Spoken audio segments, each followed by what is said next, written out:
જ્યારે આપણે મકાન બનાવવા જઈએ આર્કિટેક્ટ પાસે કે પ્લાન બનાવવા જઈએ આર્કિટેક્ટ પાસે, ત્યારે આપણે મેઇનલી શું જોતા હોઈએ છીએ કે આટલા સાઇઝનો રૂમ મળે, આટલી સાઇઝનો લિવિંગ રૂમ મળે, આ ડાઇનિંગ રૂમ મળે, રાઈટ.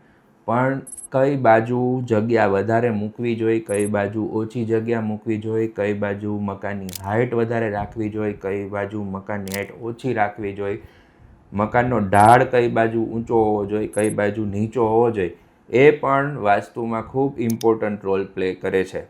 તો એની વાત કરીએ તો આપણે જ્યારે કોઈ પણ મકાન બનાવીએ ત્યારે એવું મેક શ્યોર કરીએ કે એ ઉત્તર દિશા અને પૂર્વ દિશા તરફ વધારે જગ્યા મૂકેલી હોવી જોઈએ અને ત્યાં વજન પણ ઓછો હોવો જોઈએ, રાઈટ. અને દક્ષિણ દિશા અને પશ્ચિમ દિશાનો ખૂણો જે આવે એ બાજુ હાઇટ પણ વધારે હોવી જોઈએ અને ત્યાં વજન પણ વધારે હોવું જોઈએ. સમટાઈમ્સ એવું થતું હોય કે આપણે ડબલ હાઇટ માટેનો બંગલો બનાવતા હોય કે ડબલ હાઇટ હોય તો આપણને ખૂબ મજા આવતી હોય મકાનમાં રહેવાની. પણ જો આ જ ડબલ હાઇટ એ સાઉથ વેસ્ટ કોર્નરની અંદર કરી દેવામાં આવે, એટલે કે નૈઋત્ય ખૂણાની અંદર કરી દેવામાં આવે, તો એ ખૂબ જ હાનિકારક નીવડે છે. એના કારણે આપણને બહુ બધા ફાઇનાન્શિયલ લોસ આવી શકે છે.